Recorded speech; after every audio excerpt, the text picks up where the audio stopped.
Shalom adik-adik terkasih, selamat berjumpa kembali bersama saya Ibu Ferayanti Buru Simarmata. Pagi hari ini kita akan membahas materi tentang aku diciptakan sebagai pribadi yang unik untuk kelas 7 semester 1 tahun ajaran 2025-2020. Keunikan yang ada pada diri seseorang. Allah menciptakan manusia berbeda satu sama lain. Sekalipun itu terlahir kembar, tetapi mereka mempunyai keunikan tersendiri. Keunikan itu seharusnya disyukuri sebagai anugerah dari Allah. Keunikan diri manusia dengan ciptaan lain adalah manusia memiliki martabat luhur karena diciptakan menurut gambar dan rupa Allah. Ini terdapat dalam Kejadian 1 ayat 26 sampai 27. Keunikan yang ada pada diri seseorang itu bisa meliputi secara fisik dari bentuk tubuh yang berbeda, warna kulit yang berbeda, jenis rambut yang berbeda, bentuk muka yang berbeda, dan lain-lain. Dari segi psikisnya, banyak karakter yang berbeda, kebiasaan yang berbeda, sifat baik ataupun sifat buruk dari seseorang. Dari segi bakat juga meliputi kecerdasan dan keterampilan. Tidak semua orang itu sama kecerdasannya. Dari segi pengalaman hidup, tidak ada manusia yang mempunyai latar belakang yang sama satu sama lain. Pasti berbeda latar belakang saya dengan adik-adik sekalian, latar belakang keluarga, pengalaman, maupun tempat kita masing-masing. Yang kedua yang akan kita bahas ialah kelebihan manusia dengan ciptaan lain. Kelebihan manusia dengan ciptaan lain. Yang pertama, manusia itu diciptakan menurut gambar dan rupa Allah. Dalam Kejadian 1 ayat 26 sampai 27. Inilah yang merupakan dasar utama keunikan dan martabat luhur manusia. Manusia adalah satu-satunya ciptaan yang disebut sebagai citra Allah. Yang kedua, martabat sebagai pribadi. Karena citra Allah, manusia menjadi seseorang, bukan sesuatu. Manusia memiliki nilai yang melekat, yang tidak bisa diperlakukan sebagai barang ataupun alat. Juga manusia itu mempunyai relasi yang istimewa dengan Allah. Yang ketiga, kelebihan manusia dengan ciptaan lain itu adalah manusia dilengkapi dengan kemampuan istimewa. Keunikan manusia dibanding ciptaan lain disebut juga karunia dasar. Maka manusia itu memiliki akal budi, yaitu kemampuan untuk berpikir, menyadari diri, dan membedakan yang baik dan yang buruk. Manusia juga mempunyai kehendak bebas, yaitu kemampuan untuk memilih dan bertindak tanpa paksaan, serta tanggung jawab atas pilihannya. Manusia juga mempunyai hati nurani. Hati nurani ini yang membisikkan kewajiban moral dan nilai-nilai perbuatan. Contoh perilaku manusia sebagai citra Allah dalam kehidupan sehari-hari. Yang pertama, Kita harus bisa menghargai dan menerima diri kita sendiri.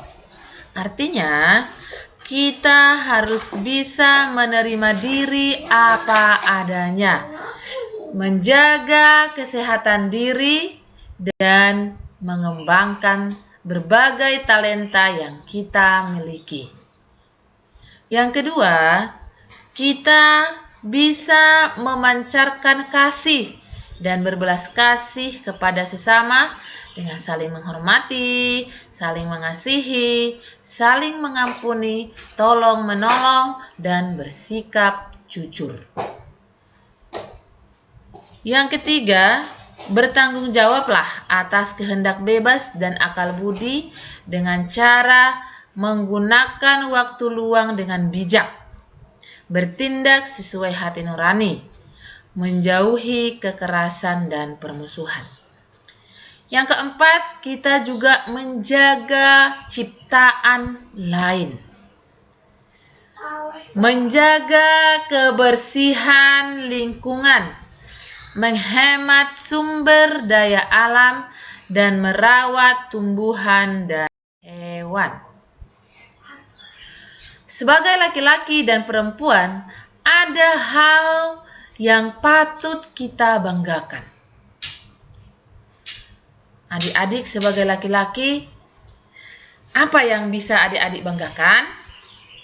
Yang pertama yang bisa kita banggakan sebagai laki-laki itu adalah mempunyai pribadi yang kuat dan setia. Maka laki-laki harus bangga menjadi pelindung dan penopang.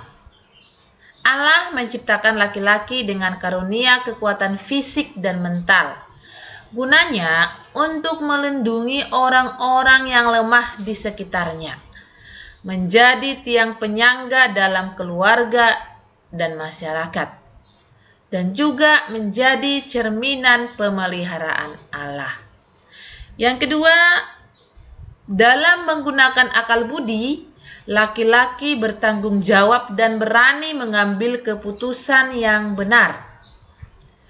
Laki-laki dibanggakan karena menggunakan akal budi dan kehendak bebasnya untuk bertanggung jawab atas perkataannya, serta berani membela kebenaran dan keadilan, memancarkan keadilan Allah.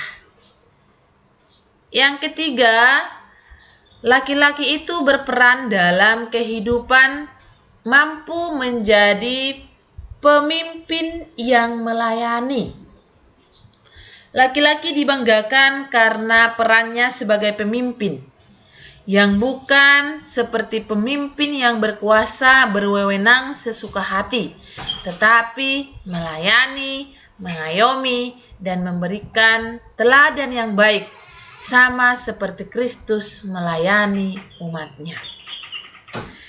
Yang keempat, emosi dan karakter laki-laki, di mana seorang laki-laki mampu mengendalikan diri, memiliki keberanian moral, dan menghormati wanita.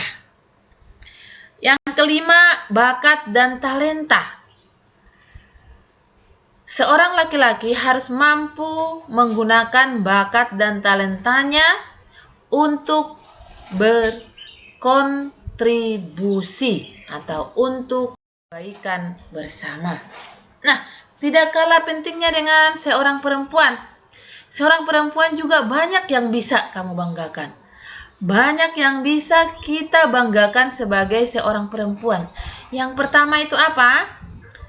Seorang perempuan bermartabat dan lembut, memiliki hati yang lembut, penuh kasih, dan kepekaan emosional. Allah menganugerahkan perempuan kepekaan dan kemampuan untuk memberi kehidupan dan mengasuh, bukan hanya secara fisik, tetapi juga secara batin. Yang kedua, perempuan itu dalam berkomunitas harus mampu menjadi pemersatu, pembawa damai, dan sumber kekuatan batin. Perempuan dibanggakan karena perannya yang seringkali menjadi jantung komunitas atau keluarga.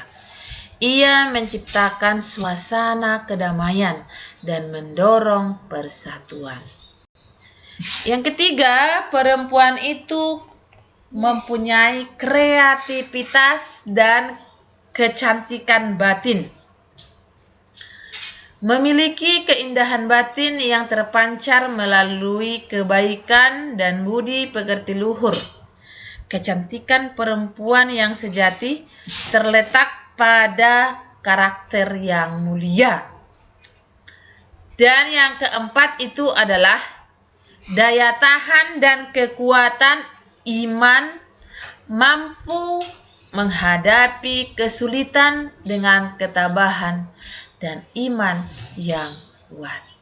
Adik-adik terkasih, demikian materi yang bisa Ibu sampaikan pada pagi hari ini. Selamat pagi.